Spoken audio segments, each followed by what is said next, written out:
Hello mga idol, welcome back sa aking channel. Magandang araw sa inyong lahat at sana ay nasa mabuti kayong kalagayan ngayon. Salamat sa inyong patuloy na suporta at sa pagbisita ulit sa aking channel. Mabibigat na paghinga ang tanging maririnig sa gitna ng kadiliman habang pilit na hinahabol ng ating bida ang hininga niya, balot ng dugo ang kanyang mukha at matindi siyang pinagpawisan habang bakas sa nanlalaki niyang mga mata ang matinding takot mula sa isang malagim na pangyayari. Sa gitna ng kanyang paghingal ay biglang pumasok sa kanyang isipan ang isang alaala kung saan dalawang armadong lalaki ang nakatayo sa damuhan na handang lumaban. Ang isa sa kanila ay Pasiga na nagbigay ng utos na tumakbo palayo habang mabilis silang naghahanda sa isang paparating na panganib. Agad na bumalik ang isipan ng ating bida sa kasalukuyan ngunit sa pagkakataong ito ay nawala na ng emosyon ang kanyang mga mata. Nakatitig na lamang siya sa kawalan habang patuloy sa paghingal, at ramdam sa sandaling iyon na may isang malaking bagay ang tuluyan ng nagbago sa kanya. Walang pag-aalinlangang hinugot ng kalaban ang kanyang sandata at sa isang iglap ay bumalot ang matinding panganib sa buong paligid. Isang marahas na pulang enerhiya ang mabilis na humiwa pababa at walang awang tinamaan ang dalawang armadong lalaki na hindi man lang nakakuha ng pagkakataong makaiwas. Tahimik na humakbang ang kalaban sa madamong lupain habang nakababa ang kanyang espadang nag-iiwan ng bakas ng mapanganib na enerhiya. Habang nasasaksihan ng malagim na kinahinatnan ng dalawa ay isang malalim na pagnanasa ang tumakbo sa isipan ng ating bida. Sa tindi ng kawalan ng pag-asa ay ninais niyang magkaroon ng sariling kapangyarihan upang hindi na muling maging mahina sa harap ng kahit sino. Patuloy na umaalingaw-ngaw sa isipan ng ating bida ang matinding pagnanasang magkaroon ng sapat na lakas upang hindi na kailanman lumuhod sa sinuman. Kasabay nito ay ang mabibigat na hakbang ng isang lalaking may mahabang puting buhok na walang awang dumaan sa mga nakabulagtang katawan ng dalawang armadong lalaki. Tanda niya ang espadang patuloy na naglalabas ng mapanganib na pulang enerhiya habang tahimik na papalapit na tila isang naglalakad na bangungot. Nang masilayan ang malamig at seryosong mukha nito ay tuluyan ng nakilala kung sino ang nagdadala ng nakakakilabot na presensya. Siya si Gu Zhongyun na isang iginagalang na elder ng Mount Hua Sect, bilang isa sa mga pinakamalakas na martial artist sa buong Kangho. Ang mismong presensya niya ay sapat na para magparamdam ng matinding takot at kawalan ng pag-asa sa kahit sinong maglakas loob na tumayo sa kanyang harapan. Patuloy ang mabibigat na paghinga ng ating bida habang mahigpit na sapo ang kanyang dagwang katawan.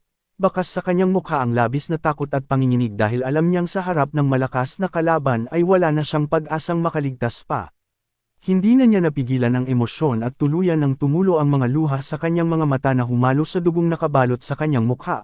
Wala siyang magawa kundi mapaluha sa tindi ng sakit at pagkadismaya habang patuloy na hinahabol ang kanyang hininga. Sa mga sandaling iyon ay bumalik sa kanyang isipan ang lahat ng kanyang naging sakripisyo. Sinadya niyang pumasok sa teritoryo ng kilabot na demonic cult upang magkaroon ng kapangyarihan at nagtiis siya ng napakahabang panahon para lamang tumibay, ngunit sa kabila ng lahat ng iyon ay parang nauwi lamang sa wala ang kanyang buong pinaghirapan. Tuluyan nang nakalapit si Gu Zhongyun at tahimik na tumayo sa harapan ng ating bida na tuluyan nang nawala ng laban, hawak nito ang espadang nakababa na lamang ngunit malinaw na nagpaparamdam ng papalapit na katapusan. Nanginginig ang buong katawan ng ating bida at patuloy sa pag-agos ang kanyang mga luha dahil sa tindi ng sakit at takot. Umaalingaw sa kanyang isipan ang labis na hinagpis dahil ayaw pa niyang mamatay at pakiramdam niya ay naging sobrang lupit ng mundo para sa kanya. Napangiwi na lamang siya sa hapdi ng kanyang mga sugat kasabay ng matinding pagsisisi sa kanyang puso. Sa mga sandaling iyon ay naiisip niya na sana ay nagkaroon siya ng mas mahusay na martial arts upang maipagtanggol ang sarili.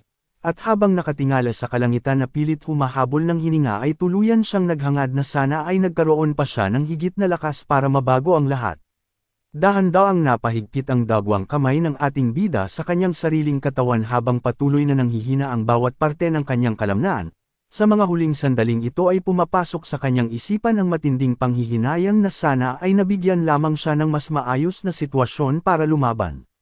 Mabibigat na paghinga na lamang ang nagagawa niya habang nakatitig sa kawalan, at bakas sa kanyang nanlalambot na mga mata ang mapait na pagtanggap sa kanyang kapalaran, dumaan sa kanyang isipan ang isang malungkot na tanong kung ito na ba talaga ang tuluyang katapusan ng kanyang buhay.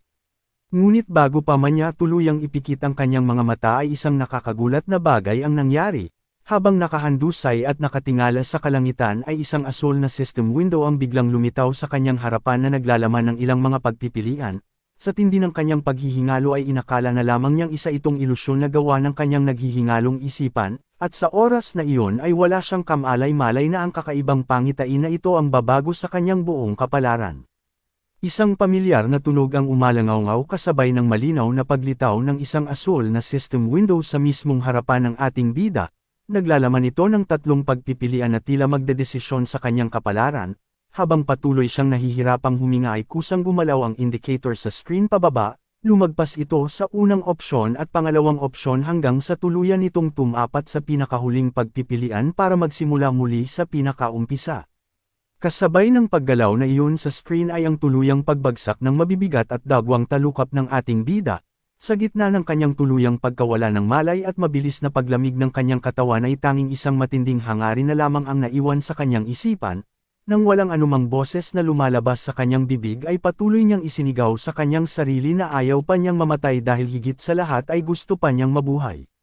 Isang nakakasilaw na liwanag ang biglang bumalot sa buong paligid kasabay ng anunsyo ng sistema na pormal nang napili ang opsyon para magsimula muli mula sa pinakaumpisa. Sa mga sandaling iyon ay hindi lubos maunawaan ng ating bida kung ano ang tunay na ibig sabihin ng mga letrang lumabas sa kanyang paningin at kung ano ang pilit na ibinibigay sa kanya ng kakaibang pangyayaring ito. Muling tumunog ang pamilyar na sistema na nagkukumpirmang ibabalik siya sa eksaktong panahon kung saan nagsimula ang lahat ng gulo. Kasabay ng paglipas ng nakakabinging kadiliman ay natagpuan na lamang ng ating bida ang kanyang sarili na tahimik na nakahandusay sa gitna ng isang madilim na anyong tubig, ngunit hindi nagtagal ay bigla siyang napabangon mula sa malamig na tubig na tila ba nagising mula sa isang napakahabang bangungot. Buhay siya at tuluyan ng naglaho ang mga nakakamatay na sugat sa kanyang katawan, at sa pagkakataong iyon ay pormal na nating nakilala ang ating bida na nagngangalang Selwyn, na nagsisilbing hudyat ng tuluyang pagsisimula ng kanyang panibagong kapalaran. Bumalik sa isipan ng ating bida ang mapait na alaala kung bakit siya sumali sa demonic cult. Pumasok siya roon upang matutunan ang pinakamalakas na martial arts, ngunit sa halip na lumakas ay nauwi lamang siya sa pagiging isang hamak na taga-manman na nag-aksaya ng maraming taon sa mga misyong walang saysay. Dahil sa sitwasyong iyon ay humantong sa isang nakakapanlumong katapusan ang kanyang unang buhay. Habang nakababad sa malamig na tubig at inaalala ang lahat ng kanyang pinagdaanan ay napapikit na lamang ang ating bida at mahinang isinumpa kung gaano kalupit at kawalang kwenta ang kanyang naging kapalaran. Malalim na napabuntong hininga si Selwyn habang mahigpit na nakahawak sa kanyang magulong buhok, bakas sa mukha ng ating bida ang matinding pagkalito matapos magising mula sa malagim na pangyayari, at sandali siyang natigilan ng unti-unti niyang mapansin ang kanyang paligid. Nang dahan-dahan niyang idilat ng maayos ang kanyang mga mata ay bumungad sa kanyang paningin ang isang pamilyar na puting kisame. Sa halip na bumangon ay nanatili na lamang siyang nakahiga at tahimik na nakatitig sa itaas habang pilit na pinoproseso ng kanyang isipan kung totoo ba ang lahat ng kanyang naranasan o kung bumalik nga ba talaga siya sa nakaraan. Sa isang iglap ay nanlaki ang mga mata ni Selwyn at agad siyang pinagpawisan ng tuluyan niyang mapagtanto ang kanyang kasalukuyang sitwasyon. Mabilis siyang napabangon mula sa kanyang higaan habang mabigat ang kanyang paghinga, at bakas sa kanyang mukha ang matinding gulat sa kung ano ang kanyang natuklasan. Nang ilibat niya ang kanyang paningin sa malawak na silid ay napagtanto niyang nasa loob siya ng pamilyar na training ground kung saan siya nanatili noon.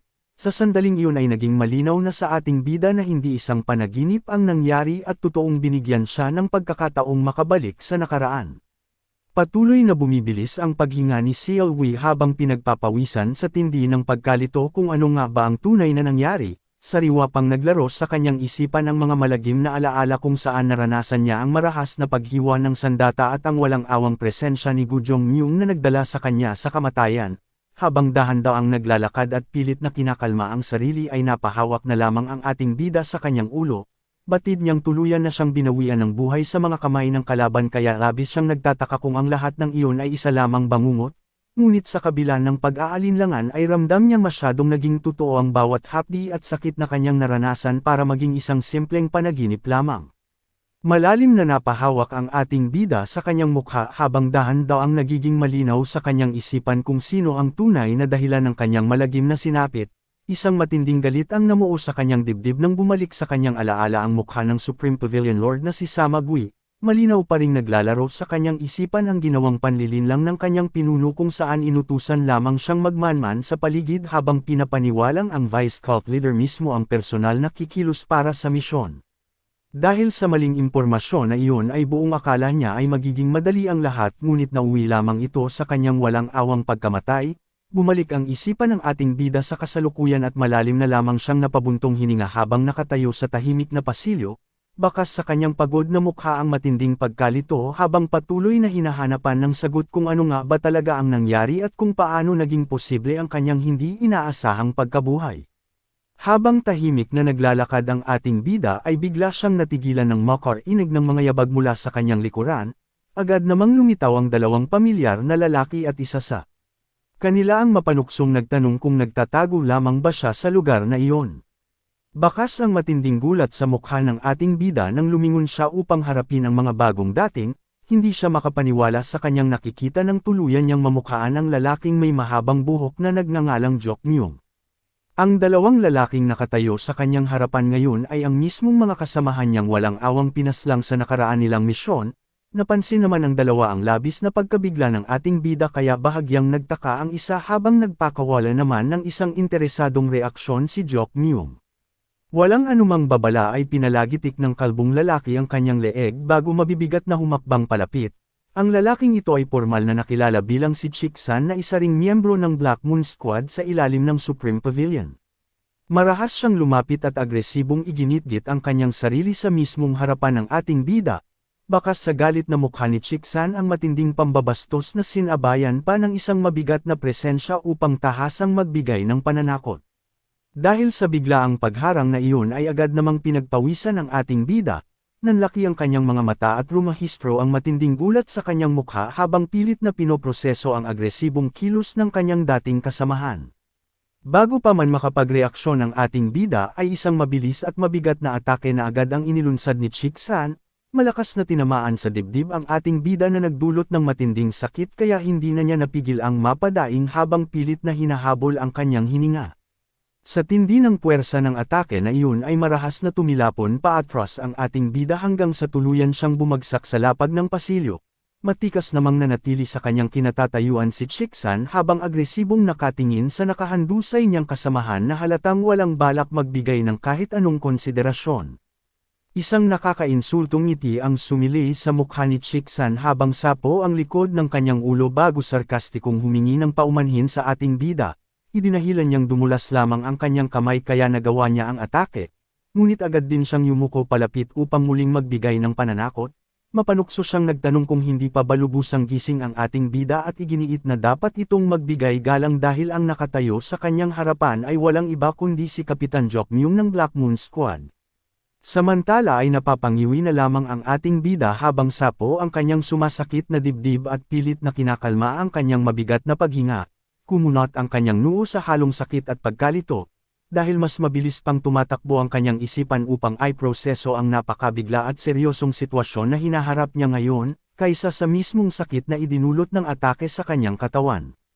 Patuloy na umalangaw-ngaw sa isipan ng ating bida ang mga mapanuksong salita ni Chik-san habang nananatili siyang nakaupo sa lapag. Ramdam na ramdam niya ang panliliit sa kanyang sitwasyon habang nakatayo sa kanyang harapan ang dalawang lalaking alam niyang magiging bahagi ng mga malagim na pangyayari sa kanyang nakaraan. Dahan-daang pinilit ng ating bida na bumangon habang nanginginig pa ang kanyang mga binti dahil sa bigat ng sitwasyon. Habang nakatitig sa kalbong si Chik-san ay nagsimulang tumakbo sa kanyang isipan na ang buong pangyayaring ito ay eksaktong katulad ng naranasan niya sa nakaraan.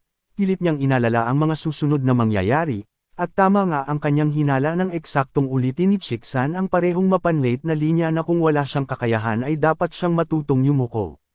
Dahil sa eksaktong pagkakatugma ng mga pangyayari ay mas lalong napatunayan ng ating bida na talagang bumalik siya sa nakaraan at agad siyang pinagpawisan ng malamig. Sa mga sandaling iyon ay kalmado namang lumapit ang kapitan na si Jok Myung at malamig siyang tinawag na isang matapang na tao.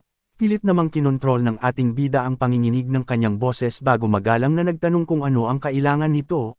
Walang paligoy-ligoy na inihayag ni Jok Myung na ipinapatawag siya ng Supreme Pavilion Lord, ang mismong taong magpapadala sa kanyang malagim na katapusan. Bakas ang matinding gulat sa mukha ng ating bida at bahagya pa siyang pinagpawisan ng tuluyang mapagtanto kung gaano kadelikado ang sitwasyon.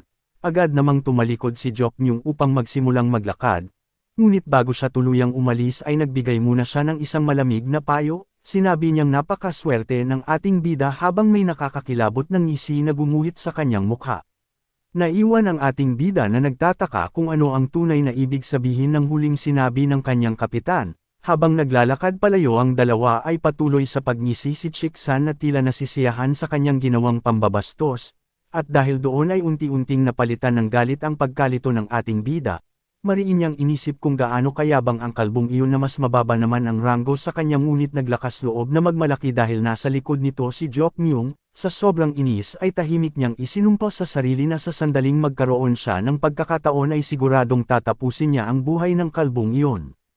Habang unti-unting nakakalayo ang dalawang kasamahan ng ating bida ay isang kakaibang bagay ang biglang pumukaw sa kanyang atensyon, napakunot ang kanyang noo at mas lalong dumagdag ang kanyang pagtataka nang makita niyang may mga kakaibang salitang lumulutang sa mismong ibabaw ng ulo ng dalawa na parehong tumutukoy sa dami ng kanilang natitirang buhay. Pilit niyang isinantabi ang kakaibang pangyayari na iyon at mabibigat na humakbang patungo sa lugar kung saan siya ipinatawag. Habang naglalakad ay nanlamig ang kanyang buong katawan at kilabot na pinroseso sa kanyang isipan ang eksaktong pag-ulit ng mga pangyayari na nararanasan niya. Muli siyang napahawak sa kanyang baba habang pilit na kinukumbinsi ang sarili na hindi lamang ito isang simpleng panaginip o ilusyon kundi isang totoong pagbalik sa nakaraan na mahirap mangyari. Hindi nagtagal ay nakarating din ang ating bida sa tapat ng opisina ng Supreme Pavilion Lord at malakas na nagpakilala sa kanyang labas. Formal niyang binanggit ang kanyang posisyon bilang squad leader bago magalang na humiling ng pahintulot upang pumasok, at agad namang tumugon ang isang malamig na boses mula sa loob na nag-utos sa kanyang tuluyan ng pumasok. Dahan-daang humakbang papasok ang ating bida habang muling naglalaro sa kanyang isipan ang huling mensahe ng sistema. Ngayon ay naging malinaw na sa kanya na eksakto siyang ibinalik sa panahon bago ang kanyang personal na pagpupulong sa Supreme Pavilion Lord. Nang tuluyan siyang makapasok sa silid ay agad nadama po ang kanyang paningin kay Samagui na kasalukuyang nakaupo at tahimik na umiinom. Isang matinding galit ang sumiklab sa loob ng ating bida dahil ang lalaking kaharap niya ngayon ay ang mismong taong nagtulak sa kanya sa sarili niyang kamatayan. Pilit na itinago ng ating bida ang kanyang nag-umapa na emosyon at formal na nagbigay galang bago inihayag na dumating siya bilang pagtugon sa utos ng pinuno. Ngunit habang palihim niyang sinusuri ang sitwasyon ay muli siyang pinagpawisan dahil eksaktong-eksakto ang lahat sa kanyang nakaraan. Gaya ng kanyang alaala ay kasama rin nila sa loob ang Aqian Pavilion Lord na si Dang Chuo-in, at sa mga sandaling iyon ay batid ng ating bida na isang maling kilos lamang ay maaari. Siyang muling humantong sa malagim niyang katapusan.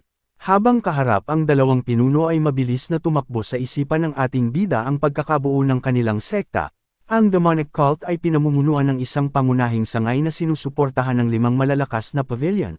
Ang bawat pavilion lord ay nagtataglay ng nakakakilabot na kapangyarihan at isa na rito ang nasa kanyang harapan na si Samagui na kilala sa kanyang Fire Demon Martial Arts. Ang pamamaraang ito ay sobrang mapanganib kung saan ang isang simpleng pag-angat lamang ng init ay sapat na para tunawin ang buto ng kahit na sino. Ngunit hindi lamang ang kanyang lakas ang nagpapanginig sa lahat, kundi ang kanyang walang awang ugali. Sa oras na may mangyaring hindi niya gusto ay wala siyang pag-aatubiling pumatay na parang walang halaga ang buhay ng isang tao. Alam ng ating bida kung gaano kadelikado at katuso ang taong ito dahil siya mismo ay minsan nang naging biktima ng kanyang panlilinlang, ngunit dahil isa lamang siyang hamak na tagamanman ay pilit niyang ikinuyong ang kanyang kamao at tinanggap ang mapait na katotohanang wala siyang ibang magagawa kundi ang sumunod.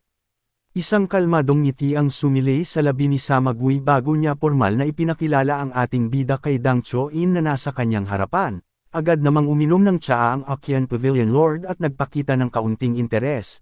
Na tila ba sinusuri kung totoo nga bang kahanga-hanga ang kakayahan ng lalaking nasa kanyang harapan? Ngunit sa gitna ng usapan ay biglang kumunat ang noo ni Dang Chuo-in. Hindi niya pinalagpas na tanging simpleng pagyuko lamang ang ibinigay na paggalang ng ating bida gayong dalawang mataas na pinuno ang kaharap niya. Dahil sa nakakakilabot na presensya ng dalawang Pavilion Lord ay agad namang pinagpawisan ang ating bida, mabilis niyang itinapon ang kanyang sarili sa lapag at nagmadaling humingi ng paumanhin para sa kanyang hindi sinasadyang kapangahasan. Habang nakadapa ay mabilis na nag-isip ang ating bida at pilit na ipinaliwanag ang kanyang naging kilos. Iginiit niyang sinabihan lamang siya ni Samagui na sapat na ang simpleng pagyuko sa oras na pumasok siya sa silid kaya ganoon ang kanyang ginawa. nagkatawanan na lamang ang dalawang pinuno sa naging palusot na iyon habang nanatiling nakasubsob sa lapag ang ating bida at lihim na isinumpa ang malinaw na panlilinlang na ito, dahil alam na alam niyang sinadya ang eksenang ito upang ilagay siya sa isang napakadelikadong sitwasyon. Malinaw na bumalik sa alaala ng ating bida ang tagpo kung saan mismong si Samagui ang nag-utos sa kanya na isang simpleng pagyuko lamang ang dapat niyang gawin. Dahan-dahan siyang tumayo mula sa pagkakadapa at mariin niyang ikinuyom ang kanyang ngipin dahil ramdam niya ang sinadyang pambabastos sa kanya sa harap ng ibang tao. Tumatakbo sa kanyang isipan ang matinding inis nang makita niya ang nakangising mukha ni Samagui na halatang nasisiyahan sa paglalaro sa kanyang sitwasyon. Matapos ang panandaliang katahimikan ay biglang nagbago ang ihip ng usapan ng kalmadong magtanong ang Supreme Pavilion Lord matapos humigop ng kanyang tsaa. Walang paligoy-ligoy na inalok niya ang ating bida kung nais ba nitong tanggapin ang posisyon bilang isang kalihim sa loob ng Chienil Pavilion. Dahil sa hindi inaasahang alok na iyon ay nanlaki ang mga mata ng ating bida at sandali siyang natigilan sa gulat, bakas sa kanyang reaksyon ang matinding pagdududa habang dahan daw ang inuulit ang pangalan ng nasabing lugar. Sa oras na iyon ay hindi niya maiwasang mag-isip kung isa na naman ba itong panibagong patibong na inihanda ng kanyang pinuno. Kalmadong nagpatuloy si Samagui sa pagsasalita at ipinaliwanag na alam niya kung gaano kadesperado ang ating bida na matuto ng malalakas na martial arts. Idinagdag pa ng Supreme Pavilion Lord na kaya niya inaalok ang posisyon sa Chienil Pavilion ay dahil binibigyan niya ito ng espesyal na atensyon. Habang nakikinig ay tahimik namang napagtanto ng ating bida na isa itong napakagandang patibong dahil ang nasabing lugar ay kilala sa pagkakaroon ng libo-libong martial arts manuals na pinapangarap ng marami. Ngunit agad na nagbago ang ihip ng hangin nang sumilay ang isang nakakakilabot na ngisi sa mukha ni Samagui habang humihigop ng kanyang tsaa. Malamig nitong idinagdag na bago makuha ang nasabing posisyon ay mayroon muna itong isang misyon na dapat tapusin bilang kapalit. Sa sandaling marinig ang mga salitang iyon ay mabilis na nanlamig ang buong katawan ng ating bida at agad siyang pinagpawisan ng matindi. Muling naglaro sa kanyang isipan ang marahas na paghiwa ng sandata at ang malagim niyang kamatayan, dahil malinaw na napagtanto niyang ang misyong tinutukoy ng kanyang pinuno ay walang iba kundi ang mismong suicide mission na nagdala sa kanya sa sarili niyang hukay noong nakaraan. Mahigpit na ikinuyom ng ating bida ang kanyang mga kamao habang tumatakbo sa kanyang isipan ang nilalaman ng nakakakilabot na misyon. Alam niyang ang ipapagawa sa kanya ay ang magmanman sa teritoryo ng Mount Wasek na walang iba kundi isang malinaw na patibong upang gawin siyang pain, ngunit dahil nabigyan siya ng pagkakataong makabalik sa nakaraan ay determinado siyang baguhin ang kanyang kapalaran, at buo na ang kanyang desisyon na gumawa ng palusot upang maiwasan ang misyong iyon dahil hindi na siya papayag na mamatay muli. Matikas siyang nakatayo at huminga ng malalim bago buong tapang na binuksan ang kanyang bibig upang magsalita at direktang tumanggi. Ngunit bago pa man niya maituloy ang kanyang sasabihin ay bigla siyang napasinghap at nanlaki ang kanyang mga mata sa matinding gulat. Sa mismong sandaling iyon ay muling tumunog ang pamilyar na sistema kasabay ng paglitaw ng isang asul na system window sa kanyang harapan na naglalaman ng tatlong magkakaibang pagpipilian, at upang mas lalong palalin ang kanyang sitwasyon ay may kasama itong numerong 9 na nagsisilbing countdown na malinaw na nagmamadali sa kanyang gumawa ng isang mabigat na desisyon. Gulat na nakatitig ang ating bida sa asul na system window na biglang lumitaw sa kanyang harapan kalakip ng numerong 9 na unti-unting bumababa.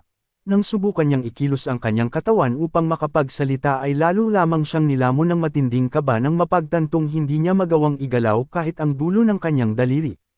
Habang pilit na inuunawa ang nangyayari ay iginala niya ang kanyang paningin at doon niya napansin ang isang mas nakakakilabot na katotohanan. Nakita niyang tuluyang natigil sa kalagitnaan ng pagbuhos ng tsaa si Samagui, at maging ang nakangiting si Dang Cho-in ay nanatiling nakapako sa kanyang pwesto ng walang kahit anong galaw. Sa sandaling iyon ay naging malinaw sa ating bida na ang mismong pag-ikot ng oras sa loob ng silid ay tuluyang huminto. Dahil sa imposibleng pangyayaring ito ay tuluyan ng nabura ang natitirang pagdududa sa isipan ng ating bida. Nanlaki ang kanyang mga mata habang patuloy sa pagtulo ang kanyang malamig na pawis at muling nagbalik sa kanyang isipan ang mismong sandali ng kanyang naging kamatayan. Ngayon ay buong-buo na ang kanyang paniniwala na hindi ito isang panaginip lamang, kundi isang totoong pangyayari kung saan siya ay binawian ng buhay at nabigyan ng himalang makabalik sa nakaraan. Sa gitna ng naninigas na kapaligiran ay biglang napansin ng ating bida ang kakaibang pagbabago mula sa asul na system window sa kanyang harapan. Nanlaki ang kanyang mga mata nang makitang ang numerong 9 kanina ay mabilis na bumaba sa 5, at doon niya tuluyang Napagtanto na isa itong countdown na sapilitang nag-uutos sa kanyang gumawa ng desisyon bago maubos ang oras. Mabilis na tumakbo ang kanyang isipan habang sinusuri ang tatlong pagpipilian na nakasulat doon, at naging malinaw agad sa kanya ang dalawang bagay na hindi niya maaaring gawin. Una ay hindi niya maaaring piliin na putulin ang sarili niyang braso, at pangalawa ay paniguradong kamatayan lamang ang sasalubong sa kanya kung tatanggapin niya ang orihinal na misyon ni Samagui. Dahil doon ay wala na siyang inaksayang sandali at mabilis na pinili ang ikalawang opsyon na humihiling ng panibagong misyon. Kasabay ng isang mabilis na liwanag na nagkumpirma sa kanyang desisyon ay ang muling pag-ikot ng oras sa loob ng silid, at nang walang kahit anong pag-aalinlangan ay buong tapang na binigkas ng ating bida sa harap ng dalawang pinuno ang eksaktong mga salitang pinili niya mula sa sistema na nagpapahayag na nais niyang makatanggap ng ibang misyon. Isang nakakabinging katahimikan ang biglang bumalot sa buong silid matapos bitiwan ng ating bida ang mga salitang iyon. Nanlaki ang kanyang mga mata at agad siyang pinagpawisan ng malamig habang unti-unting pumapasok sa kanyang isipan na talagang sinabi niya ng malakas ang kanyang pagtanggi sa mismong harapan ng dalawang nakakatakot na pinuno. Bakas naman ang matinding gulat sa mukha ni Samagui na tila hindi makapaniwala sa kapangahasang narinig mula sa isang hamak na taga-manman. Habang maging si Dang Cho-in ay tuluyang natigilan at nawala ng masabi sa kanyang kinauupuan. Dahil sa nakakamatay na tensyon na namuo sa pagitan nila ay mabilis na tinakpan ng ating bida ang kanyang bibig gamit ang kanyang nanginginig na kamay, malinaw na rumahistro ang matinding takot sa kanyang mukha habang tahimik na minumura ang kanyang sarili sa isipan, dahil alam niyang ang tahasang pagsuway sa utos ng isang Supreme Pavilion Lord ay katumbas ng direktang paghiling sa sarili niyang kamatayan. Ang matinding kaba ay halos bumalot sa buong pagkatao ng ating bida habang nanatiling nakadiin ang kanyang nanginginig na kamay sa kanyang bibig. Bakas ang labis na takot sa kanyang nanlalaking mga mata dahil hindi niya lubos akalain na kusa niyang mabibigkas ng malakas ang pagtanggi na iyon. Pinagpawisan siya ng matindi habang pilit na pinoproseso sa kanyang isipan ang malaking pagkakamaling kanyang nagawa na sumuwi bago pa man niya marinig ang buong detalye. Dahil sa narinig na kapangahasan ay dahan daw ang tumayo si Samagui mula sa kanyang pagkakaupo na agad nagdala ng isang napakabigat na presensya sa buong silid. Unti-unti itong humakbang palapit at bakas ang halong pagtataka at inis sa mukha ng Supreme Pavilion Lord. Malamig nitong binalingan ang ating bida at seryosong nagtanong kung ano ang lakas ng loob niyang sinabi gayong hindi pa nga niya opisyal na ibinibigay kung ano ang misyong ipapagawa sa kanya. Tuluyan nang nagdilim ang paningin ni Samagui at isang nakakakilabot na presensya ang agad na nagmula sa kanya, tila paputok na sa galit ang Supreme Pavilion Lord habang matalim na nakatitig sa ating bida, at malamig nitong isinambot kung saan siya kumukuha ng lakas ng loob upang maging ganito kakapal ang mukha na humiling ng ibang misyon sa mismong harapan niya. Kasabay ng nag-umapa na galit ni Samagui ay ang malakas na pagsabog ng kanyang nakakapapasong enerhiya na mabilis na naglabas ng naglalagablab na apoy sa buong paligid. Sa sobrang tindi ng init at nakakamatay na pressure na bumalot sa silid ay mabilis na napaatras ang ating bida hanggang sa marahas siyang napabagsak sa lapag. Bakas ang labis na takot sa mukha ng ating bida habang pilit na sinasalag ang nakapanlulumong aura ni Samagui. Sa mga sandaling iyon ay ramdam niya ang matinding panganib dahil alam niyang isang maling galaw lamang ay handa siyang tumupok ng buhay ng lalaking nasa kanyang harapan. Patuloy sa panginginig ang buong katawan ng ating bida habang nakasalampak sa lapag dahil sa nakakapanindig balahibong killing intent na lalong sumasakal sa buong silid. Ramdam niya ang matinding init na tila kayang tumunaw sa kanyang mga buto, at sa sobrang bigat ng pressure na iyon ay halos hindi na siya makahinga. Kasabay ng walang humpay na pagtulo ng kanyang malamig na pawis ay ang pagbakat ng labis na takot sa kanyang mukha habang nakatitig sa naglalagablab na enerhiyang nasa kanyang harapan. Sa mga sandaling iyon ay tuluyan ng napagtanto ng ating bida kung gaano kalapit ang buhay niya sa kamatayan, dahil ngayon ay mismong ang kanyang katawan na ang nakakaranas sa kinatatakutang Fire Demon Martial Arts ni Samagui na dati ay sa mga usap-usapan lamang niya naririnig. Kasabay ng mabilis na paggalaw ng manggas ni Samagui ay isang kakaibang puwersa ang biglang samakaw sa ating bida. Sa sobrang tindi ng pressure na iyon ay pakiramdam niya ay isang dambuhalang pulang ahas na gawa sa purong enerhiya ang malupit na kumagat at pumulupot sa kanyang leeg. Dahil sa nakakamatay na sikal na iyon ay halos mapatid na ang hininga ng ating bida, nanginginig siyang napahawak sa kanyang lalamunan habang walang humpay ang pagpatak ng kanyang malamig na pawis. Malinaw na rumahistro ang matinding kaba sa kanyang mukha habang tahimik niyang napagtatanto na napasok siya sa isang napakalaking gulo na maaari na namang tumapos sa kanyang buhay. Isang nakakapanindig balahibong tingin ang ibinigay ni Samagui habang nagliliwanag ang kanyang mapupulang mga mata na nagpapahiwatig ng purong intensyong pumatay. Dahil sa walang awang pressure na iyon ay halos mawalan na ng ulirat ang ating bida habang mahigpit na nakasapo sa kanyang leeg at pilit na humahagilap ng hangin, bumakat ang labis na desperasyon sa kanyang paisang mukha habang mabilis na tumatakbo sa kanyang isipan ang nakakakilabot na katotohanan na kung magpapatuloy ang sitwasyon ay paniguradong babawian na naman siya ng buhay sa mismong silid na iyon. Mas lalong nagningning ang nakakakilabot na pulang mata ni Samagui na tila handa na talaga itong tapusin ang buhay ng ating bida. Ngunit bago pa man mangyari ang kinatatakutan niya ay isang malakas at biglaang puwersa ng hangin ang marahas na hamampas sa kanyang harapan. Dahil sa lakas ng kakaibang enerhiyang iyon ay mabilis na natanggal ang nakakamatay na sikal sa kanyang leeg kasabay ng pagkalat ng mga alikabok sa paligid, bakas ang labis na pagtataka sa mukha ng ating bida habang nanlalaki ang kanyang mga mata sa biglaang pangyayari dahil hindi niya lubos akalain na may isang bagay na biglang paputol sa nakakasikal na kapangyarihan ng Supreme Pavilion Lord. Isang malakas at madiing sigaw ang biglang umalangaw-ngaw sa buong silid upang tuluyang basagin ang namumong tensyon. Makikita ang matinding inis sa mukha ni Samagui habang pasigaw na inuutos na itigil ang lahat ng nangyayari, ngunit bago pa man makabawi ng hininga ang ating bida mula sa pagkakawala sa nakakasikal na enerhiya ay isa na namang panibagong banta ang sumalubong sa kanya. Sa pagkurap ng kanyang mga mata ay isang malamig at matalim na espada ang biglang tumutok sa mismong lalamunan niya. Nang ibaling niya ang kanyang paningin ay lalo siyang natigilan nang makita ang isang babaeng nakasuot ng itim na tila isang palihim na bantay na mabilis na nakalapit sa kanya nang walang anumang ingay. Nanlaki ang mga mata ng ating bida habang nananatiling nakapako sa kanyang kinatatayuan dahil sapat na ang talam ng espadang nakadikit sa kanyang leeg upang ipaalala na hindi pa rin siya nakakatakas sa bingit ng kamatayan. Halos tumigil ang pagtibok ng puso ng ating bida habang nakatitig sa matalim na espadang nakadikit sa kanyang leeg, wala siyang kamalay-malay kung kailan o paano nakalapit ang babaeng iyon sa kanyang harapan ng walang anumang ingay.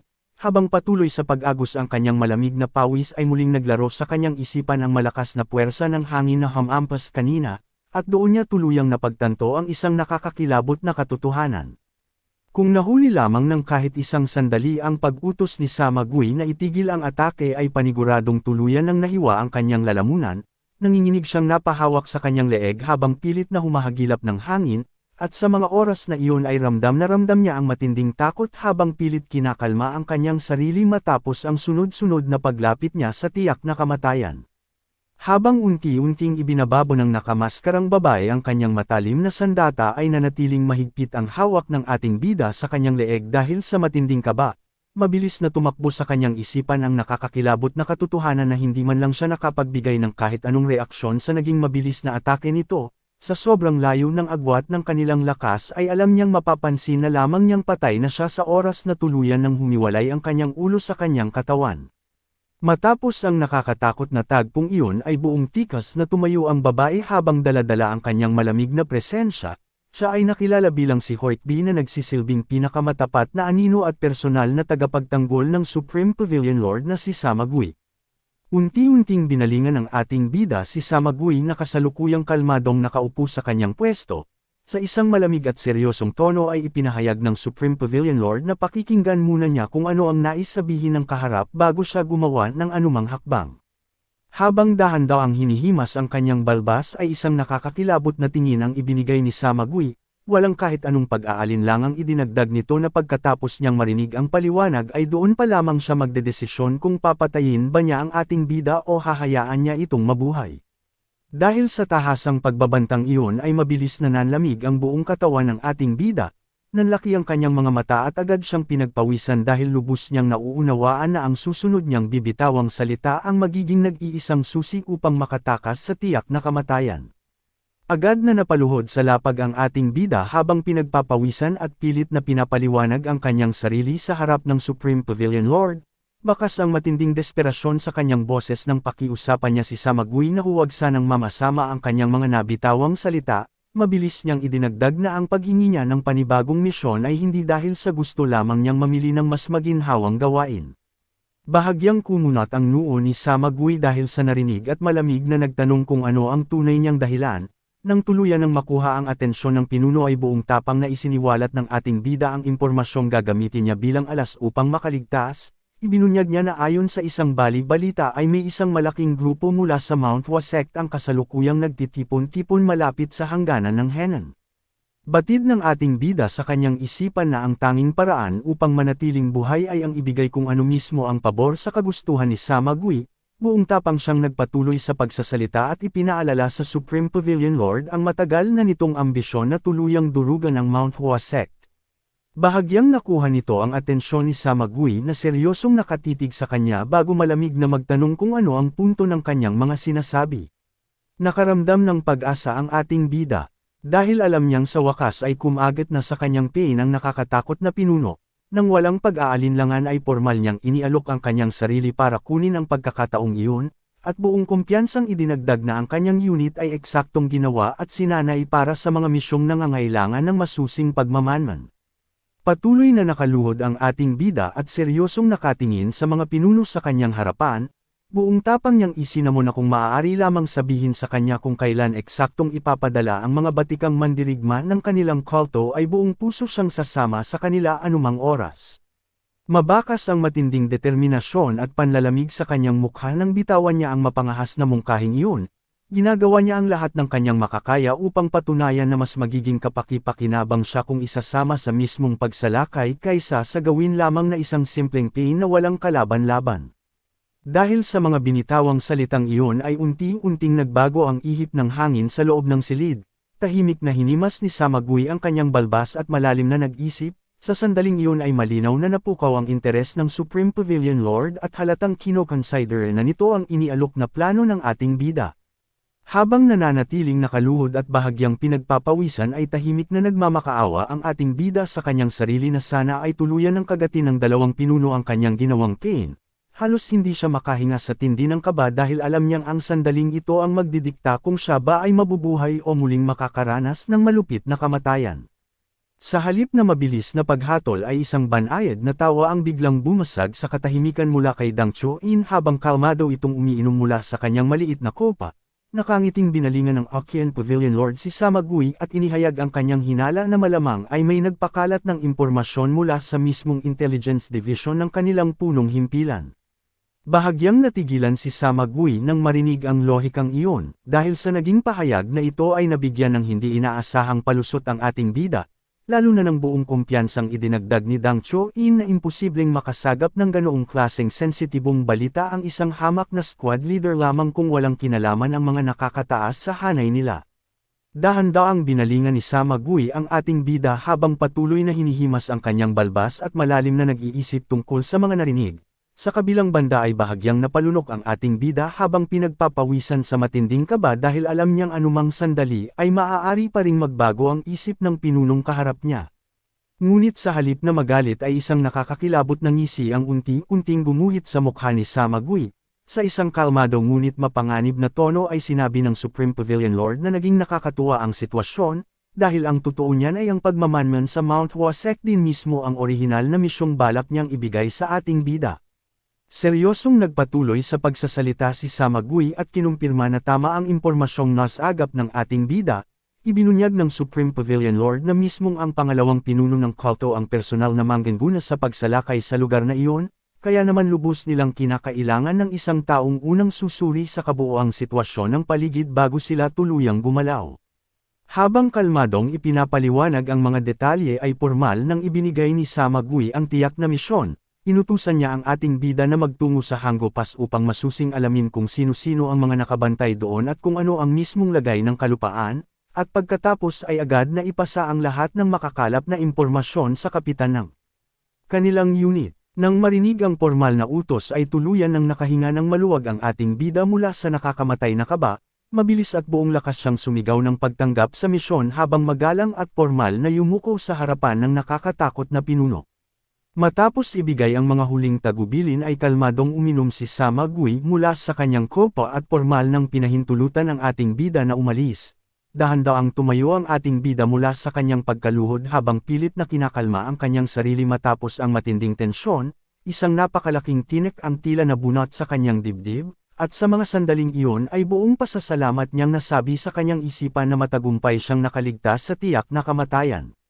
Ngunit pagtayo niya ay bahagya siyang natigilan nang muli niyang makaharap si Hoytby na nananatiling nakatayo ng tahimik sa kanyang gilid, matapos ang isang maikli at malamig na tinginan sa pagitan nilang dalawa ay hindi na nag-abala pa ang ating bida na magtagal, at tuluyan na siyang naglakad paalis upang tuluyang makalabas sa nakakasakal na silid na iyon. Habang dahan-daw ang naglalakad paalis ang ating bida ay muli na naman siyang nakaramdam ng isang pamilyar na kaganapan na kumuha sa kanyang atensyon. Sa isang iglap ay biglang lumitaw sa kanyang paningin ang asul na system window, bahagya siyang napalingon pabalik at laking gulat niya nang mapansin ang isang lumulutang na teksto sa mismong itaas ng ulo ni Hoytby.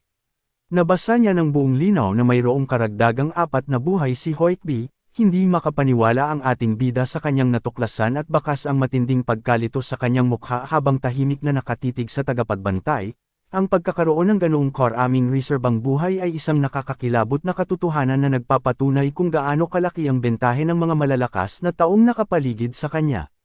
Nang tuluyan na siyang makalabas ng gusali ay napadpad ang ating bida sa isang tahimik na ilog sa labas ng matataas na pader ng kanilang himpilan. Upang pakalmayan ang kanyang sarili mula sa matinding tensyon at kaba ay sumalok siya ng malamig na tubig at marahas na isinuboy ito sa kanyang mukha. Habang patuloy na tumutulo ang tubig mula sa kanyang buhok ay muling naglaro sa kanyang isipan ang lahat ng mga nakakabaliw na pangyayari sa loob ng opisina. Alam niyang napakahirap paniwalaan ang mga nakita niya lalo na ang tungkol sa misteryosong sistema at ang mga karagdagang buhay ni Hoytby. Ngunit sa kabila ng matinding pagkalito ay pilit niyang isiniksik sa kanyang utak na kailangan na niya itong tanggapin dahil ang hindi maipaliwanag na kapangyarihang ito ang posibleng maging nag-iisang sandata niya upang patuloy na mabuhay sa mapanganib na mundong iyon. Habang nakatitig sa sariling refleksyon sa kalmadong tubig ng ilog ay pilit na tinatanggap ng ating bida na hindi isang panaginip ang lahat ng kanyang naranasan kundi isang purong katotohanan. Ngunit sa gitna ng kanyang malalim na pag-iisip ay muling bumulaga sa kanyang paningin ang isang pamilyar na asul na mensahe mula sa misteryosong sistema na lumitaw mismo sa ibabaw ng kanyang refleksyon sa tubig. Nabasa niya roon ang nakakakilabot na katotohanan na mayroon na lamang siyang natitirang isang barya na nagsisilbing kanyang pinakahuling pagkakataon upang mabuhay. Dahil sa natuklasang iyon ay muling nag-ulo ang kanyang isipan at tahimik siyang nagtanong kung ano ba talagang kababalaghan ang kasalukuyang nangyayari sa kanyang pagkatao. Sa kabila ng matinding kalituhan ay alam niyang wala siyang ibang magagawa kundi harapin ang panibagong realidad na itinakda sa kanya. Dahan-dahan siyang tumalikod mula sa pampang at tuluyan ng naglakad papasok sa isang tahimik na landas patungo sa kabundukan habang unti-unting lumulubog. Ang araw, dala-dala ang mabigat na determinasyong hindi na muling sasayangin ang kanyang nag-iisang natitirang buhay. Tahimik na naglalakad ang ating bida sa gitna ng kagubatan habang muling bumabalik sa kanyang isipan ang mga naging utos ni Samagui tungkol sa misyon sa Hanggu Pass. Kasabay ng mga alaalang iyon ay unti-unting namuo ang inis sa kanyang mukha dahil lubos niyang alam kung ano ang tunay na kahihinatnan ng misyong ito base sa kanyang mapait na nakaraan. Ang ipinangakong karagdagang puwersa na sinabi ng Supreme Pavilion Lord ay isang malaking kasinungalingan dahil ni isang miyembro ng kulto ay walang dumating upang sumagip sa kanila noon. Pait niyang inalala na sa halip na tulungan ay sinadyang harangan ang kanilang daanan pabalik upang tuluyan silang iwan na mamatay ng walang kalaban-laban, dahil sa bigat ng mga katotohanang ito ay isang malalim na pagbuntong hininga ang pinakawalan ng ating bida. Matamlay siyang napatingin sa malawak na kabundukang nilalamon ng palubog na araw, at sa sandaling iyon ay seryosong pumasok sa kanyang isipan kung mas mabuti na lamang bang tuluyan na siyang tumakas patungo sa Central Plains upang takasan ang madilim na tadhana na sadyang inihanda para sa kanya. Ngunit mabilis din niyang iwinaksi ang ideyang iyon nang mapagtanto niyang hindi magiging ganoon kadali ang simpleng pagtakas. Habang tahimik na nakatingin sa malayo ay malinaw na pinaalala niya sa kanyang sarili na ang martial arts na kanyang pinagsanayan ay nagmula sa demonic arts. Dahan-dahan niyang iniangat ang kanyang dalawang kamay at mula rito ay umapaw ang isang madilim at nakakakilabot na pulang enerhiya. Bakas ang matinding bigat sa kanyang dibdib nang mahigpit niyang ikuyom ang kanyang mga kamao dahil lubos niyang alam na ang masama at nakakasulasok na aurang ito ay imposibleng maitago kahit saan man siya magpunta. Sa kanyang isipan ay malinaw na gumuhit ang isang malagim na senaryo kung saan nakahandusay siya sa lapag na may nakabaong espada sa dibdib habang pinalilibutan ng mga anino ng kalaban. Batid niya na ang mga bihasang mandirigma mula sa kabilang paksayon ay madaling makakaramdam sa kanyang masamang enerhiya, at siguradong tutugisin siya ng mga ito hanggang sa tuluyan siyang mapatay. Habang patuloy na naglalakad sa ilalim ng palubog na araw ay dahan-dahang tinanggap ng ating bida ang bigat ng kanyang sitwasyon, isang mapait na ngiti ang gumuhit sa kanyang mukha nang mapagtantong niyang piliin man niyang tumakas o manatili ay tila iisa lamang ang tadhana na naghihintay sa kanya, at iyon ay ang walang kawalang kamatayan.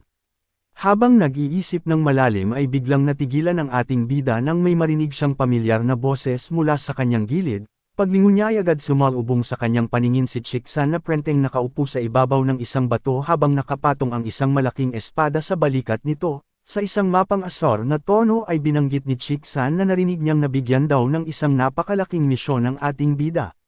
Dagdag pa nito na dapat sana ay naging mas maingat ito at hindi na naghanap ng gulo sa mismong opisina ng Supreme Pavilion Lord. Matapos bitawan ng mga panunuya ay nakangising nagkunwari si Chiksan na nagulat, at sarkastikong nagtanong kung narinig ba ng ating bida ang mga binitawan nitong salita dahil kinakausap lamang daw nito ang kanyang sarili. Tahimik lamang na pinagmasdan ng ating bida ang mapang-asar na lalaki sa kanyang harapan. Sa halip na magpatalo sa inis ay muling napukaw ang kanyang atensyon nang makita ang isa na namang pamilyar na asul na mensahe na lumutang sa mismong itaas ng ulo ni Chiksan. Nakasulat doon ng buong linaw na mayroon lamang itong iisang karagdagang buhay, isang maliit na detalyeng nagbigay sa ating bida ng mas malinaw na sukat. Kung gaano kalakas ang mga taong nakapaligid sa kanya kumpara sa mga personal na bantay ng pinuno. Matapos makumpirma ang impormasyong iyon ay hindi na siya nag-abala pang sumagot, at tahimik na lamang siyang tumalikod habang sinasalubong ang malamig na ihip ng hangin sa ilalim ng palubog na araw. Muling naglaro sa isipan ng ating bida ang isang nakakakilabot na tagpo sa kanyang nakaraan kung saan siya ay walang kalaban-labang napasubsob sa lupa. Sa alaalang iyon ay isang malakas at nakakatakot na kalaban na may mahabang puting buhok ang malamig na nakatayo sa kanyang harapan habang nakatutok ang isang malaking espada na handang-handa nang tapusin ang kanyang buhay. Habang tahimik na nakapikit at dinarama ang ihip ng hangin ay sunod-sunod na pumasok sa kanyang alaala ang mga nakakabaliw na pangyayari. Naiisip niya ang babala ng misteryosong sistema patungkol sa kanyang sa isang natitirang pagkakataon upang mabuhay pati na rin ang nakapanlulumong agwat ng kanyang lakas kumpara sa mga taong tulad ni Hoytby, dahil sa bigat ng mga katotohanang ito ay malinaw na idinidikta ng kanyang utak na kailangan na niyang gumawa ng isang pinal at napakahalagang desisyon. Dahan-daang iminulat ng ating bida ang kanyang mga mata habang nagpapakawala ng isang malalim at mabigat na pagbuntong hininga. Bakas ang seryoso at mapanganib na kinang sa kanyang mga paningin habang tahimik na tinatanong ang kanyang sarili kung hahayaan ba niyang magpatuloy ang daloy ng tadhana at sumabak sa ipinag-uutos na misyon upang salubungin lamang ang kanyang walang kawalang kamatayan. Sa halip na patuloy na magpasakop sa takot at sa malagim na tadhana ay isang mapanganib na alternatibong plano ang mabilis na nabuo sa isipan ng ating bida. Dahan-dahan niyang ibinaba ang kanyang kamay at mahigpit na hinawakan ang puluhan ng espadang nakasukbit sa kanyang tagiliran. Nang tuluyan na siyang makabuo ng desisyon ay huminto siya sa paglalakad at kalmadong tinawag ang atensyon ni Chiksan na nasa kanyang likuran. Bahagyang naguluhan si Chiksan sa biglaang paghinto at pagtawag sa kanya kaya naman casual itong nagtanong kung bakit at kung mayroon pa ba siyang karagdagang sasabihin.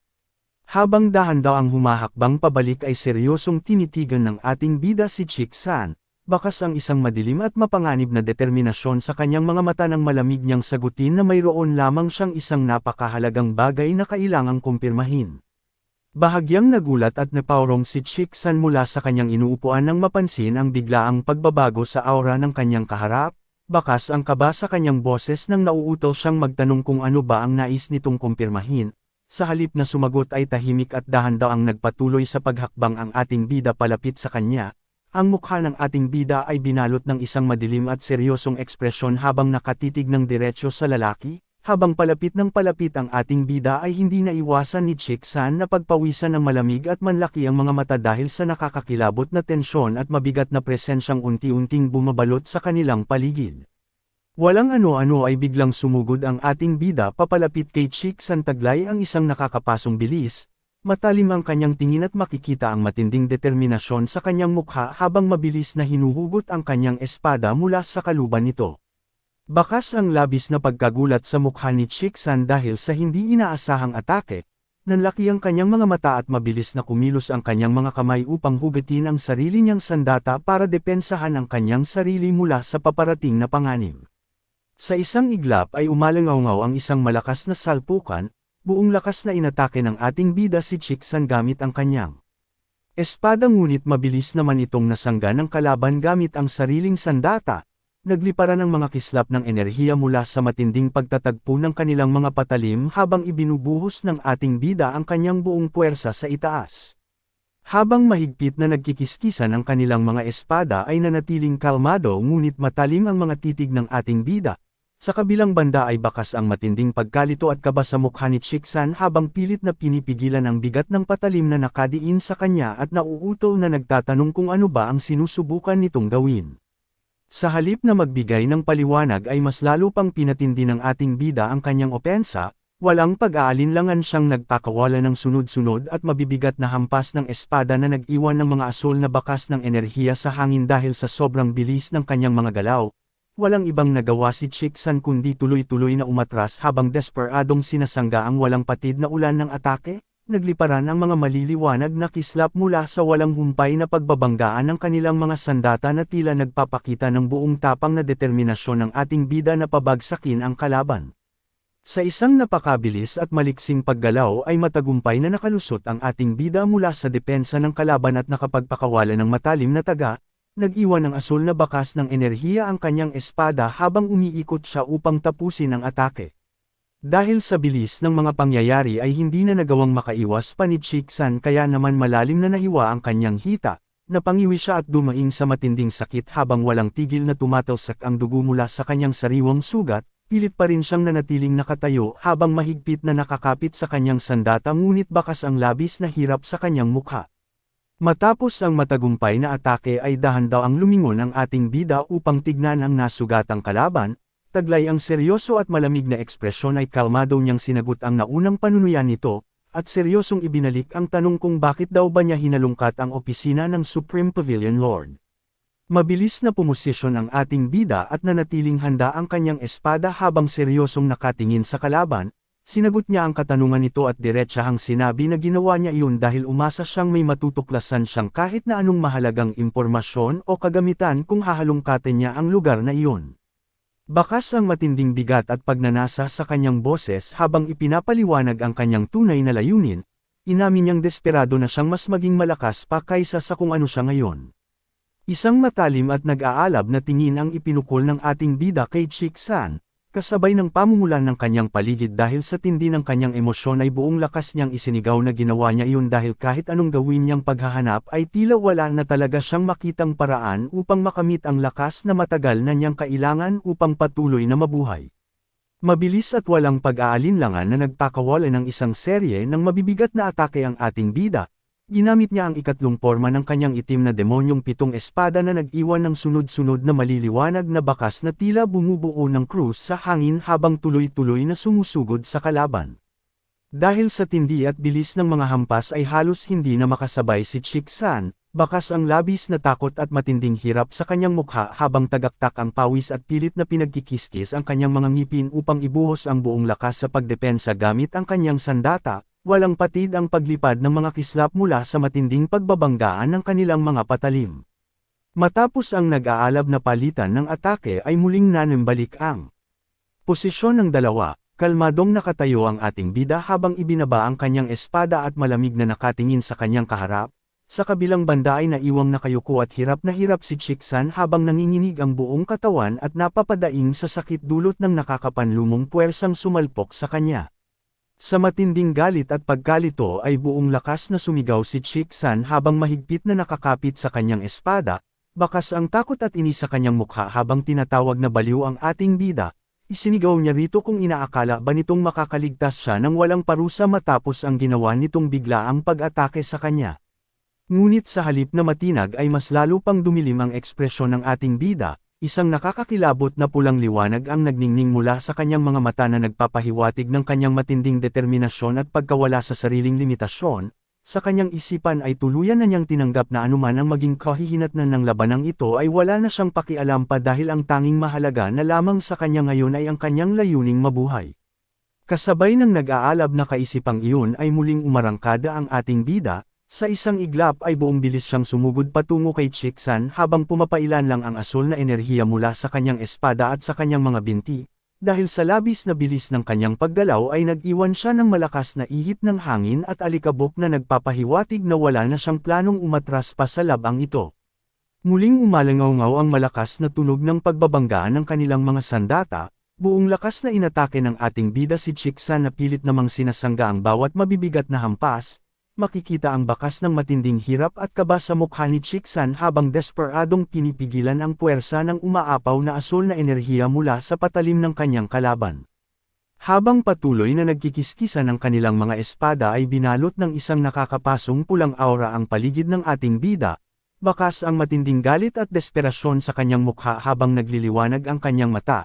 Sa kanyang isipan ay pilit siyang naghihimagsik laban sa malupit na tadhana. Buong pait niyang inisip kung gaano karaming paakit ang kanyang pinagdaanan upang makarating lamang sa puntong ito kaya naman hinding-hindi niya matatanggap na dito na lamang magtatapos ang kanyang buhay. Muling bumalik sa isipan ng ating bida ang isang nakakapanlumong alaala kung saan siya ay sugatan, nakasandal, duguan, at malapit ng bawian ng buhay, dahil sa tindi ng pait at takot na naramdaman niya sa mga sandaling iyon ay mas lalong nag-alab ang kanyang determinasyon, at mariin niyang ipinangako sa kanyang sarili na hahanap siya ng paraan upang mabuhay dahil hinding-hindi na siya papayag na muling mamatay pa. Sa gitna ng kanyang nag-aalab na determinasyon ay biglang sumugod si Chiksan habang malakas na sumisigaw. Buong lakas nitong iwinasiwas ang kanyang espada sa isang malapad at mapanganib na atake na nag-iwan ng asul na bakas sa hangin, ngunit sa halip na mataranta ay buong kalmadong yumuko at umiwas ang ating bida dahilan upang dumaplis lamang sa mga hibla ng kanyang buhok ang matalim na sandata ng kalaban. Matapos ang matagumpay na pag-iwas ay napakabilis na umikot ang ating bida upang makapunta sa mismong tagiliran ng kalaban, bakas ang labis na pagkagulat at kaba sa mukha ni Chiksan nang mapagtanto nitong nakalusot ang ating bida sa kanyang opensa. Bago pa man makabawi si Chiksan ay walang pag-aalinlangang nagpakawala ang ating bida ng isang napakalakas na sipa na may kasamang asul na enerhiya, direktang tumama ang mabigat na puwersa ng sipa sa mukha at dibdib ni Chiksan na siguradong magdudulot ng matinding pinsala at magpapabagsak sa kanya. Dahil sa matinding lakas ng sipa ay malakas na napasigaw sa sakit si Chiksan, umagos ang sariwang dugo mula sa kanyang mukha habang bakas ang labis na hirap at pagkagulat sa kanyang ekspresyon dulot ng hindi inaasahang mabigat na atake. Matapos ang matagumpay na patama ay mabilis at magaan na bumagsak sa lupa ang ating bida, kalmado siyang pumosisyon ng nakababa ang katawan habang mahigpit pa ring hawak ang kanyang espada at seryosong nakatingin sa kalaban. Sa kabilang banda ay makikitang sapilitang umatras ng ilang hakbang si Chiksan na tila nawala ng balanse at pilit na itinusok ang kanyang sandata sa lupa upang hindi tuluyang sumubsob, umangat ang makapal na alikabok sa paligid dahil sa tindi ng puwersa ng kanilang naging salpukan. Habang nakatitig sa nanghihinang kalaban ay muling nagliwanag ng madilim na kulay pula ang mga mata ng ating bida. Sa gitna ng nakakakilabot na tensyon ay bigla siyang nakaramdam ng isang perpektong pagkakataon at may nakitang isang mahalagang detalye na agad kumuha sa kanyang buong atensyon. Muling napukaw ang atensyon ng ating bida sa lumulutang na asul na mensahe sa mismong itaas ng ulo ni Chiksan, habang nakatitig sa duguan at hirap na mukha ng kalaban na pinalilibutan ng nakakakilabot na pulang aura ay pumasok sa isipan ng ating bida ang isang mapanganib na teorya. Naisip niya na ang mensaheng iyon na tumutukoy sa buhay ng kanyang kalaban ang posibleng maging tanging paraan upang siya ay makaligtas mula sa napipintong kamatayan. Mabilis niyang iwinaksi ang anumang pag-aalinlangan at mariing idiniin ang kanyang sapatos sa lupa dahilan upang umangat ang mga tuyong damo at alikabok sa kanyang paanan, buong tatag na iginiit ng ating bida sa kanyang sarili na hindi na lamang ito isang simpleng teorya o posibilidad kundi ito na talaga ang tanging hakbang na kailangan niyang gawin upang manatiling buhay. Kasabay ng nag-aalab na determinasyong iyon ay mabilis at kalmadong pumosisyon ang ating bida, bahagya siyang nakayuko habang mahigpit na nakakapit sa puluhan ng kanyang espada na nakatutok sa lupa at patuloy sa pagkinang ng asul na enerhiya, makikita sa kanyang matalim na mga mata at sa marahas na paglipad ng kanyang pulang panyo na handang-handa na siyang ibuhos ang lahat ng kanyang lakas upang tapusin ang laban. Matapos ang matinding palitan ng atake ay pansamantalang nagpakiramdaman ang dalawa sa gitna ng kagubatan. Binalot ng isang mabigat at nakakasakal na tensyon ang kanilang paligid habang patuloy na tumatagos ang liwanag ng palubog na araw sa mga puno. Kalmadong nakatayo ang ating bida habang nakababa ang kanyang espada at malamig na nakatitig sa kalaban, samantalang si Chiksan naman ay nananatiling nakapwesto at desperadong nakahawak sa kanyang sandata bilang depensa. Habang walang anumang emosyon na makikita sa gilid ng mukha ng ating bida ay unti-unti namang nilalamon ng takot ang kanyang kaharap. Makikita ang matinding panginginig ng mga daliri ni Chiksan habang mahigpit na nakakapit sa puluhan ng kanyang espada. Tagaktak ang kanyang malamig na pawis at bakas ang labis na kaba sa kanyang mukha nang pilit siyang magsalita. Sa isang nauutol at nanginginig na boses ay tinangka niyang takutin ang ating bida sa pamamagitan ng pagbanggit sa pangalan ng kanilang pinuno, at nagbababalang nagtanong kung ano kaya ang mangyayari kung sakaling malaman ni Kapitan Jokmyeong ang mga kapangahasang ginagawa nito sa kanya. Sa itaas ng isang puno ay tahimik na nakadapo ang isang itim na uwak na tila nagmamasid sa madugong tunggalian sa ilalim ng palubog na araw, ngunit ang panandaliang katahimikan ay mabilis na nabasag ng buong puwersang itulak ng ating bida ang kanyang paa sa lupa upang sumugod ng may nakakakilabot na bilis. Bago pa man makabawi o makapagreaksyon si Chiksan sa kanyang mga nasabi ay huli na ang lahat, at tanging isang malakas na sigaw na lamang ng takot at gulat ang kumawala sa kanyang bibig. Sa isang iglap ay walang pag-aalinlangang ibinaon ng ating bida ang kanyang matalim na espada ng malalim sa mismong katawan ng kalaban. Kasabay ng nakakamatay na atakeng iyon ay sumabog ang napakaraming dugo sa hangin na naging dahilan upang mabilis na lumipad palayo ang uwak mula sa sanga. Walang awang itinulak ng ating bida ang kanyang sandata na naging dahilan upang malakas na samuka ng sariling dugo si Chiksan habang nanlalaki ang mga mata at tuluyan ng nilalamon ng kamatayan. Habang nangyayari ang lahat ng ito ay nanatiling malamig at walang emosyon ang mukha ng ating bida na tila isinara na ang kanyang puso sa anumang awa upang makamit lamang ang inaasam na kaligtasan. Umalangaw-ngaw ang pagbagsak ng espada ni Chiksan sa tuyong lupa matapos itong tuluyang mabitiwan ng kanyang mga walang buhay na kamay. Kasunod nito ay ang tahimik ngunit mabigat na pagbunot ng ating bida sa kanyang sandata mula sa dagwang katawan ng bumagsak na kalaban dahilan upang tumulo ang sariwang dugo mula sa talim nito. Habang nakatayo sa ilalim ng palubog na araw ay malamig na pinagmasdan ng ating bida ang walang buhay na katawan sa kanyang paanan. Sa kanyang isipan ay saglit na dumaan ang alaala ng nakangising mukha ni Chiksan bago ito tuluyang naglaho na tila inaanod ng hangin. Sa gitna ng nakakabinging katahimikan at ng matinding pagod na unti-unting bumabalot sa kanyang katawan ay kalmado niyang kinumpirma sa kanyang sarili na tuluyan na nga niyang napatay ang kanyang kalaban. Sa huli ay tuluyan ng bumagsak ang walang buhay na katawan ni Chiksan sa tuyong lupa. Makikita ang sariwang dugo na patuloy na umaagos mula sa kanyang bibig at nag-iiwan ng madilim na marka sa damuhan sa ilalim ng papalubog na araw. Tahimik na nakatayo ang ating bida habang malungkot ngunit seryosong nakatingin sa labi ng kanyang napatay na kalaban, bakas sa kanyang mga mata ang matinding pagod at ang mabigat na epekto ng kanyang mga naging desisyon. Ang malamig na simoy ng hangin ay dahan-dahang umiihip sa kanyang buhok at sa kanyang pulang panyo habang pinalilibutan siya ng gininto ang liwanag ng kalangitan. Habang pinagmamasdan ng dagwang tanawin sa kanyang paanan ay dahan-dahang nagsalita ang ating bida sa kanyang isipan. Buong pait niyang tinanggap ang realidad na simula ngayon ay kailangan na niyang panindigan ang landas na kanyang pinili. Batid niyang kahit ano pa ang mangyari ay hindi na niya kailanman mababago ang nakaraan, at malinaw sa kanyang puso na wala na talagang atrasan pa sa madugong tadhana na naghihintay sa kanya. Sa ilalim ng kalmado at makulay na kalangitan na pinalilibutan ng mga sanga ng puno ay umalangaw-ngaw ang isang malakas na pagbagsak sa tubig.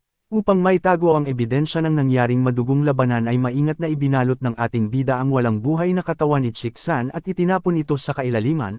Mabilis na lumubog ang mabigat at nakabalot na bangkay pababa sa madilim na bahagi ng tubig habang nag-iiwan ng mga bulan na umahan patungo sa itaas. Tahimik na pinagmasdan ng ating bida ang paglutang ng mga huling bula sa ibabaw ng tubig na hudyat ng tuluyang pagkawala ng kanyang napatay na kalaban. Nakatayo siya sa gilid ng bangin kung saan malakas na umiihip ang malamig na hangin na nagpapalipad sa kanyang buhok at pulang panyo.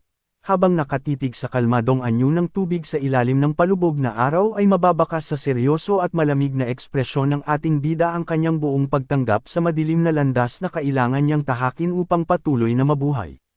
Nang malagutan ng hininga si Chiksan ay tuluyan na ring naglaho ang pamilyar na mensahe na kanina lamang ay lumulutang sa itaas ng kanyang ulo. Sa mga unang sandali matapos ang madugong labanan ay tahimik na inisip ng ating bida na tila wala namang anumang nagbago sa kanyang sarili at sa kanyang kalagayan sa kabila ng kanyang malagim na ginawa.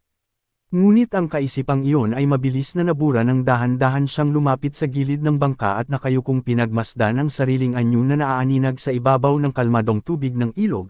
Doon ay bumungad sa kanyang paningin ang isang nakakagulat na tanawin.